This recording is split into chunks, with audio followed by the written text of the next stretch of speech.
আজিৰ প্ৰথম প্ৰশ্নটো হৈছে ইংৰাজৰ বিৰুদ্ধে বিদ্ৰোহ কৰা আহোম ৰাজকুঁৱৰজন কোন আছিল? গোমধৰ কোঁৱৰ। ব্ৰিটিছ শাসন প্ৰতিষ্ঠা হোৱাৰ পিছত অসমৰ ৰাজসংগ্ৰহৰ পদ্ধতি কি পৰিৱৰ্তন হৈছিল? টকাৰ মাধ্যমত মাটিৰ খাজনা পৰিশোধ কৰা হৈছিল। কোন চনত মফট মিল চাপ অসমলৈ আহিছিল? 1853 চনত। কেৱাসকল কোন আছিল? অসমৰ বাহিৰৰ মাৰোৱাৰী সম্প্ৰদায়ৰ লোকসকলক সাধাৰণতে কেৱা বুলি কোৱা হৈছিল। অসমত 1857 চনৰ বিদ্ৰোহৰ নেতৃত্ব কোনে লৈছিল? মণিৰাম দেৱানে। 1857 চনৰ বিদ্ৰোহত অসমৰ বিদ্ৰোহীসকলে কোন আহোম ৰাজকুঁৱৰক পুনৰাই আহোম সিংহাসনত বহুৱাব খুজিছিল? কন্দবেশ্বৰ সিংহক। মণিৰাম দেৱানক কোন বঙালী মুক্তিয়াৰে সহায় কৰিছিল? মধুমল্লিক নামৰ এজন বঙালী মুক্তিয়াৰে। মণিৰাম দেৱানৰ লগত আৰু কাক ফাঁচি দিয়া হৈছিল? পিয়লি বৰুৱাক ফাঁচি দিয়া হৈছিল। কোনে মণিৰাম দেৱানৰ বিচাৰ কৰিছিল? কেপ্টেইন হলৰাইট চাহাবে। লেফটেনেণ্ট ছিংগাৰ কোন আছিল? লেফটেনেণ্ট ছিংগাৰ চাহাব নগাঁৱৰ সহকাৰী আয়ুক্ত আছিল।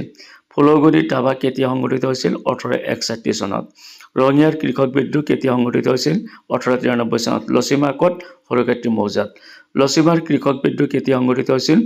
1894 চনত সংঘটিত হৈছিল। পাথৰঘাট কৃষক বিদ্ৰোহ কেতিয়া সংঘটিত হৈছিল?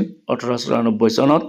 1861 চনত জয়ন্তীয়া বিদ্ৰোহৰ নেতৃত্ব কোনে দিছিল? উকিয়াং নবাৰ নেতৃত্বত 1861 চনৰ বিদ্ৰোহ সংঘটিত হৈছিল।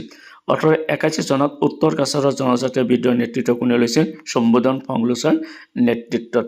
টিকেন্দ্ৰজিতক কোনে মৃত্যুদণ্ড দিছিল? ব্ৰিটিছে টিকেন্দ্ৰজিতক ফাঁচি দিছিল।